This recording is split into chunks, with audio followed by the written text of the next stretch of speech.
Hello dear students, today we will start exercise 1.3 of class 11th. अभी तक हमने पिछली वीडियोस में 1.2 तक कवर कर लिया था। अगर आपने वो वीडियोस नहीं देखी हैं तो आप देख सकते हैं। आज हम करेंगे 1.3 का बेसिक्स, उसके बाद हम इसको क्वेश्चन से स्टार्ट करेंगे। तो चलिए देखते हैं सबसे पहले इसका बेसिक्स। सबसे पहले हम पढ़ेंगे आज हम सबसेट। सबसेट क्या होता है? जैसा कि नाम से पता लग रहा है, सेट का सबसेट मतलब कोई अगर हमारे पास एक सेट है, जैसे मैं मान लेता हूं मेरे पास एक सेट है ए सेट, इसके अंदर कुछ एलिमेंट्स हैं 1 2। तो अगर मुझे इसके सबसेट लिखने हो यानी कि इसी के ही पार्ट्स, सब मतलब पार्ट, सेट के पार्ट्स, तो मैं कैसे लिखूंगा इसके सबसेट्स? तो मैं इसके सबसेट्स जैसे लिखूंगा तो इसके मैं कितने पार्ट्स कर सकता हूं मेरे को वैसे लिखना है। तो मैं इसका एक छोटा सा सेट बना सकता हूं, ये देखो, यानी कि इसी के ही ये छोटे छोटे बच्चे हैं, आप ऐसा समझ सकते हो। 1 को मैंने अलग लिख लिया, 2 को लिख लेता हूं अलग से। 2 भी इसका एक सबसेट हो गया, यानी कि सेट ए का सबसेट 1 हो गया, सेट ए का सबसेट 2 हो गया, और एक में 1 2 भी एक सबसेट होगा। ठीक है, ये खुद भी एक सबसेट होता है। और एक बचा लास्ट, जो कि होता है 5, यानी कि मैंने आपको बताया था पिछली वीडियोस में, अगर आपने देखा होगा, 5 को बोलते हैं हम नल सेट। तो ये बात आपको हमेशा ध्यान रखनी है कि नल सेट सभी सेट का सबसेट कहलाता है। कुछ स्टूडेंट को समझ में नहीं आई होगी मेरी बात, तो मैं फिर से समझा देता हूं। जो 5 होता है वो सभी सेट का सबसेट होता है, यानी कि कोई भी सेट अगर आपको दे दे तो उसके सबसेट में अगर आपको लिखना होगा तो 5 आप जरूर लिखेंगे। चलिए कोई और सेट देख लेते हैं। जैसे कि मेरे पास एक दूसरा सेट है बी सेट, 1 2 3। इसके अगर मेरे को सबसेट लिखने हो तो मैं कैसे लिखूंगा इसके सबसेट? यानी कि आप इस सेट में से कितने छोटे छोटे सेट्स बना सकते हो, यानी कि इसके छोटे छोटे आपको बच्चे अलग करने हैं। तो जैसे मैं 1 अलग कर सकता हूं, एक सबसेट हो गया मेरे पास। 2 को अलग कर सकता हूं, दूसरा सबसेट हो गया। और क्या लिख सकता हूं? 3 लिख सकता हूं, ये तीसरा सबसेट हो गया। अब देखिए 1 2, क्या मैं इन दोनों को एक साथ लिखकर क्यों ना इसको भी एक सबसेट बना लूं? जैसे 1 2 लिखा, ऐसे ही मैं 2 3 भी लिख सकता हूं, तो एक 2 3 भी बन जाएगा। इसी तरह से मैं 1 3 भी लिख सकता हूं, तो थर्ड सबसेट आ गया। अब देखो जरा ध्यान से, अब कुछ बच्चे कहते हैं सर 2 1 भी तो लिख सकते हैं, और मैंने आपको बताया था किसी भी सेट में अगर 1 2 लिखा है या 2 1 लिखा है वो एक ही मतलब होता है। तो मैंने 1 2 लिख दिया तो मैं 2 1 नहीं लिखूंगा। ठीक है, अब मेरे पास क्या बचा? अब मैं तीनों का, मैंने बताया था ना कि ये खुद भी एक सबसेट होता है, यानी कि तीनों को एक साथ लिखूंगा तो भी एक सबसेट होगा। और एक लास्ट में बताया था मैंने 5 तो हर सेट का सबसेट होता है। तो अगर इसको हम काउंट करें तो टोटल कितने हो गए? ये कितने सबसेट बने हैं बी सेट के? 1 2 3 4 5 6 7 एंड 8। तो मैं देख सकता हूं मेरे पास यहाँ पर बी सेट के 8 सबसेट बने हैं। और मैं ये भी देख सकता हूं कि ए सेट के 4 सबसेट बने हैं। तो इन दोनों से अगर हम ऑब्जर्वेशन ध्यान से करें तो हमें एक बात पता लगी कि जो नंबर ऑफ सबसेट निकालते हैं हम, उसके लिए एक फॉर्मूला है हमारे पास 2 की पावर n। इसका क्या मतलब है सर 2 की पावर n? समझ में नहीं आया? अगर आपको ये बात नहीं समझ में आई तो मैं आपको अभी समझा देता हूं। यहां पर जो n होता है ये होता है हमारा नंबर ऑफ एलिमेंट्स। यहां पर मैं लिख रहा हूं where n is the number of elements in the set, यानी कि आप जिस भी सेट की बात कर रहे हैं उसके अंदर नंबर ऑफ एलिमेंट्स कितने हैं आपको पहले वो देखना है। तो मैं देख सकता हूं मेरे पास सेट ए में, आप देख सकते हैं सेट ए में कितने एलिमेंट्स हैं? सेट ए में मेरे पास 2 एलिमेंट्स हैं। तो मैं डायरेक्टली भी बता सकता हूं, जैसे देखो मेरे पास सेट ए था, मेरे पास सेट ए था, सेट ए में कितने सबसेट होंगे अगर मेरे से कोई पूछ ले तो उसको मैं सीधा सीधा एक फॉर्मूला बताऊंगा 2 की पावर n। और यहाँ पर n क्या होता है? Number of elements. आप देख सकते हैं कितने एलिमेंट्स हैं इसमें? 2 एलिमेंट्स हैं। तो यहाँ पर मैं 2 की पावर 2 लिखूंगा, यानी कि 2 2 जा 4। तो मेरे पास 4 सबसेट आएंगे जो कि मैंने आपको काउंट करा दिए 1 2 3 एंड 4। सेम प्रोसीजर अगर हम दूसरे वाले सेट के लिए अप्लाई करें तो यहाँ पर कितने एलिमेंट्स हैं? यहाँ पर एलिमेंट्स हैं 1 2 एंड 3, तो यहाँ पर 3 एलिमेंट्स हैं। तो अगर मैं यहाँ पर फॉर्मूला लगाऊं नंबर ऑफ सबसेट का, तो 2 की पावर n का फॉर्मूला लगाएं तो कितना होगा? 2 की पावर 3, क्योंकि एलिमेंट्स है मेरे पास 3। 2 की पावर 3 यानी कि 8 होता है। तो ये आप चेक कर सकते हैं क्या हमारे पास 8 सबसेट आ रहे हैं? 1 2 3 4 5 6 7 एंड 8। तो आप काउंट भी कर सकते हैं, हमारे पास 8 सबसेट आ रहे हैं बी सेट के, और ए सेट के हमारे पास 4 सबसेट आ रहे हैं। यहां तक सबको क्लियर हो गया? तो हमें सिंपल सी एक लॉजिक याद रखना है कि कभी आपसे कोई पूछ ले कि नंबर ऑफ सबसेट कैसे निकालते हैं, तो हम उसको कहेंगे 2 की power n, where n is the number of elements in the set.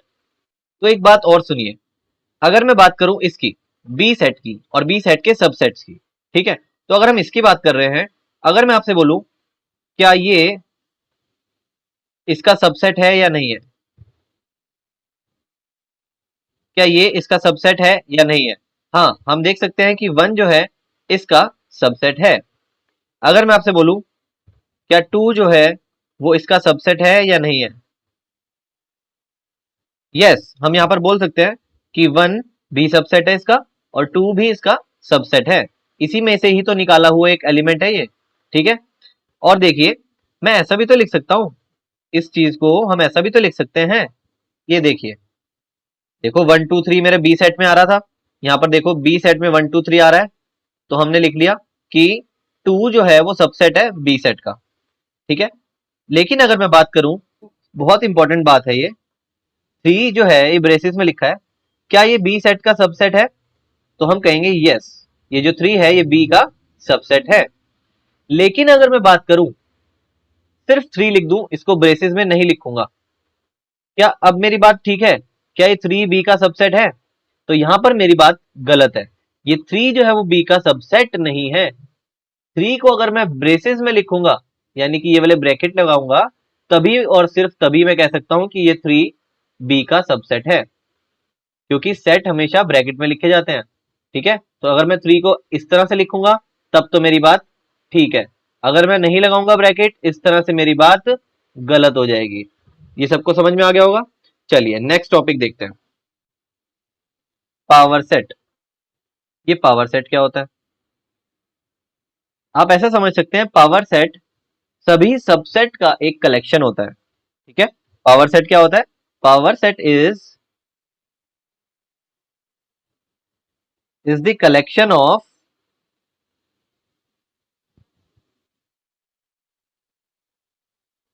All subsets of A set. किसी सेट में से अगर हम सभी सबसेट निकाल लें और उसको एक कलेक्शन कर दें, मतलब उसका एक पैकेट बना दें। जैसे मैं आपको एग्जांपल देता हूं, जैसे मेरे पास एक ए सेट है 1 2 3, ठीक है, ये मेरे पास एक सेट है ए सेट। अब इस ए सेट के अगर मैं सबसेट लिखूं, तो सबसेट क्या होंगे मेरे पास? इसके सबसेट क्या होंगे? सबसे पहले लिखूंगा 1, फिर लिखूंगा 2, सिंगल सिंगल लिख रहा हूं, फिर लिखूंगा 3। अभी मैंने आपको बताया भी था, पिछले ही पेज पे करा है हमने। फिर लिख रहा हूं 1 2, फिर लिख रहा हूं 2 3, फिर लिख रहा हूं 1 3, फिर लिखूंगा तीनों को एक साथ 1 2 और 3, सबको एक साथ लिखेंगे। और सबसे लास्ट में हम हमेशा लिखते हैं 5, क्योंकि 5 सभी सेट का सबसेट होता है, ठीक है। अब ये सभी मैंने क्या लिखे हैं? ये हो गए सबसेट। और अगर मुझे पावर सेट लिखना हो, तो पावर सेट क्या होता है?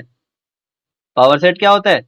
जितने भी मैंने सबसेट लिखे हैं उनको एक ब्रैकेट के अंदर इकट्ठे लिख दो, ये हो गया एक पावर सेट। सभी को समझ में आ गया होगा पावर सेट क्या होता है? पावर सेट में फिर से बता देता हूं, पावर सेट एक कलेक्शन होता है सभी सबसेट्स का, ठीक है। जैसे मेरे पास एक ए सेट था, तो ए सेट के सबसेट लिखो और उनको ब्रैकेट में बंद कर दो, तो ये हो गया मेरे पास पावर सेट ऑफ ए। चलिए अब देखते हैं यूनिवर्सल सेट। यूनिवर्सल सेट, अब ये यूनिवर्सल सेट क्या होता है? नाम से पता लग रहा है हमें, यूनिवर्सल यानी कि पूरा यूनिवर्स एक तरह से। तो यानी कि अगर मैं आपको बोलूं मेरे पास एक सेट है ए जिसमें एलिमेंट्स हैं 1 2, एक सेट है बी जिसमें एलिमेंट है 2 3 4, एक सेट है सी जिसमें एलिमेंट है 5 6 7। तो अगर मैं एक यूनिवर्सल सेट लिखूं इन्हीं के इन सब के लिए, तो इन सभी सेट के लिए यूनिवर्सल सेट क्या हो जाएगा? यूनिवर्सल सेट को हम यू से डिनोट करते हैं और हम इस तरह लिखते हैं 1 2 3 4 5 6 7 8 9 10, मैं कुछ भी लिख सकता हूँ उसमें, ठीक है। मैंने 10 तक एलिमेंट्स ले लिए। तो अब देखो ये सभी एलिमेंट्स इसमें आ रहे होंगे, 1 2 भी इसमें आ रहा है, 2 3 4 भी इसमें आ रहा है, सब आ रहा है, 5 6 7 भी इसमें आ रहा है, और एक्स्ट्रा एलिमेंट्स भी आ रहे हैं। तो यूनिवर्सल सेट में इन तीनों सेट के एलिमेंट्स आ रहे हैं, साथ में एक्स्ट्रा भी आ सकते हैं, ठीक है। तो ये हो गया हमारा एक यूनिवर्सल सेट। चलिए अब हम देखेंगे question number 1। Make correct statements by filling in the blanks this symbol and this symbol. यहां पर दो सिंबल का यूज कर रहे हैं, मैं आपको बता देता हूं। ये सिंबल तो होता है सबसेट का, कि सबसेट है या नहीं है, और अगर हम इस सिंबल पर क्रॉस लगा दें तो इसका मतलब होगा नॉट ए सबसेट, ठीक है। कि सबसेट है या नहीं है, हमें ये बताना है इस क्वेश्चन में। यहां देखते हैं 2,3,4 ब्रैकेट के अंदर दिए हुए हैं और ये एलिमेंट इसमें से ही लिए हुए हैं, तो हम यहां पर बोलेंगे yes it is a subset. Second part में देखो ए बी और सी, क्या इसमें है ए बी सी? नहीं, इसमें से लिए हुए एलिमेंट्स नहीं है ये, तो यहां पर होगा not a subset. Third part देखते हैं, x such that x is a student of class 11th of your school. जो x है मतलब जो एलिमेंट्स हैं हमारे सेट के अंदर, वो 11th क्लास के स्टूडेंट हैं स्कूल में से। और आगे क्या कह रहे हैं कि x जो है वो स्टूडेंट ऑफ योर स्कूल। देखो क्लास 11th का अगर कोई स्टूडेंट है, होगा तो वो स्कूल में से ही ना। स्कूल में तो सारी क्लासेस के स्टूडेंट्स हैं, लेकिन यहाँ पर क्लास 11th का जो होगा वो इसी में से ही तो आएगा। तो इसका मतलब यहाँ पर क्या लिखेंगे हम? सबसेट है। यहाँ पर हम लिखेंगे सबसेट है। फोर्थ पार्ट को जरा ध्यान से देखना। X such that X is a circle in the plane. X हमारे पास सर्कल है प्लेन के अंदर, एक प्लेन है उसमें बहुत सारे सर्कल होंगे। और यहां पर कह रहे हैं X such that X is a circle in the same plane with radius 1 unit. तो इसमें तो सिर्फ 1 यूनिट वाले रेडियस के सर्कल हैं, लेकिन यहाँ पर तो काफी सारे सर्कल थे, तो ये सबसेट नहीं होगा। फिफ्थ पार्ट में देखिए, X such that X is a triangle in a plane. ये कह रहे हैं एक्स जो है एक ट्राइंगल है प्लेन में, और यहाँ पर क्या कह रहे हैं एक्स जो है वो रेक्टेंगल है प्लेन में। तो क्या रेक्टेंगल से ट्राइंगल निकाला हुआ है क्या? नहीं, ऐसा पॉसिबल नहीं है। तो ये तो सिंपल हम बोल सकते हैं इज नॉट ए सबसेट, तो यहाँ पर नॉट ए सबसेट आएगा। इसमें देखते हैं X is an equilateral triangle in a plane. जो एक्स है वो कैसा है? इक्विलेटरल ट्राइंगल है। और यहाँ पर बोल रहे हैं X is a triangle in the same plane, तो ट्राइंगल का ही तो पार्ट है इक्विलेटरल ट्राइंगल भी, तो इसमें से ही लिया हुआ सेट है जो कि हम सबसेट बना सकते हैं, तो यहाँ पर आएगा सबसेट। लास्ट पार्ट में देखते हैं X such that X is N even natural number. X is N even natural number, यानी कि जैसे कि इसमें होगा 2 4 6 8 समथिंग, इस तरह से होंगे। और यहाँ पर क्या है? एक्स इज एन इंटीजर्स, तो इंटीजर्स में सभी नंबर आते हैं, पॉजिटिव नेगेटिव जीरो सब आता है, तो इसमें से ही लिए हुए नंबर्स हैं, तो यहाँ पर भी क्या आएगा? ये क्या होगा? सबसेट होगा, तो यहाँ पर भी आएगा सबसेट। तो देखिए स्टूडेंट्स, आपके सामने क्वेश्चन नंबर 2 आ गया है। इसमें हमें क्या कह रहे हैं? Examine whether the following statements are true और फॉल्स। आपको बताना है ये स्टेटमेंट जो लिखी हुई है ये ट्रू है या फॉल्स है। तो देखिए फर्स्ट स्टेटमेंट को हम देखते हैं, A comma B is not a subset of B C and A. क्या ये इसका सबसेट नहीं है? ये तो फॉल्स है। हम क्लियरली देख सकते हैं कि ए कॉमा बी इसमें भी आ रहे थे, तो इनमें से ही लिए हुए एलिमेंट्स हैं, तो इसका ही सबसेट होगा। सेकंड पार्ट में कह रहे हैं ए कोमा ई, क्या ये सबसेट होगा इसका? यस, हमें पता है कि वोवल्स में तो ए ई आई ओ यू सब आता है, तो ए और ई इसमें आ रहा है, तो इसमें से ही तो लिए हुए एलिमेंट्स आ रहे हैं, ठीक है। तो हम बोलेंगे yes it is true. Third part देखते हैं, 1 2 और 3, क्या इसमें से लिए हुए एलिमेंट्स हैं? टू तो उसमें है ही नहीं, तो इसमें कैसे आ सकता है? तो ये सबसेट नहीं होगा, तो यहाँ पर गलत दिया हुआ है इन्होंने, तो हम लिखेंगे फॉल्स। फोर्थ पार्ट में देखते हैं, क्या ए सबसेट होगा इसका? यस, इसी में से ही तो लिया हुआ एलिमेंट है, तो यस इट इज ट्रू, ये सही है। चलिए अब हम देखते हैं फिफ्थ पार्ट, और फिफ्थ पार्ट को हम जरा ध्यान से समझेंगे क्योंकि फिफ्थ पार्ट में नया सिंबल यूज हो रहा है। यहां पर सिंबल यूज हो रहा है ये वाला, और इस सिंबल का नाम होता है बिलोंग्स टू। अब तक हम पढ़ रहे थे सबसेट वाला, अब आया है बिलोंग्स टू का सिंबल। तो अब जरा ध्यान से देखिएगा, जैसे मैं कह रहा हूं क्या ए, क्या ये सबसेट है ए कॉमा बी कॉमा सी का? तो हमारी बात अब तक ट्रू थी, ठीक है। लेकिन अगर मैं बोलूं क्या ए बिलोंग्स करता है क्या ए बिलोंग करता है इससे? क्या इससे बिलोंग करता है? तो यहां पर मेरा आंसर होगा फॉल्स। अब तुम कहोगे कि सर ये देखो आप, ए से ही तो बिलोंग करता है, लेकिन हम कहेंगे नहीं, यहां पर ये ब्रैकेट का यूज नहीं करना था। क्या ये ब्रैकेट लगे हुए हैं इसके अंदर? क्या ए के साथ ब्रैकेट लगे हुए हैं? नहीं लगे हुए हैं। तो हम जब बिलोंग्स लिखेंगे, ध्यान रखना आपको, जब हम बिलोंग्स का यूज करेंगे तो बिना ब्रैकेट के हम इस चीज को ऐसे लिखते हैं, यहां पर हम इस चीज को ऐसे लिखते हैं। ये बात सबको समझ में आ गई कि ए जो है वो ए एलिमेंट बिलोंग करता है इसको, ठीक है। लेकिन अगर मैं ब्रैकेट लगा दूं तो यहां पर बात गलत हो जाएगी, क्योंकि बिलोंग्स टू में आपको ध्यान रखना है ऐसे ब्रैकेट नहीं लगाएंगे, ठीक है। तो अब यहां पर देखते हैं, देखो ये जो है ए ब्रैकेट के अंदर लिखा है, क्या ये बिलोंग करता है इसको? तो यहां पर आंसर होगा फॉल्स। अभी मैंने आपको समझाया, अगर आपको नहीं क्लियर हुआ तो आप इस चीज को एक बार दोबारा से बैक करके वीडियो को समझ लें।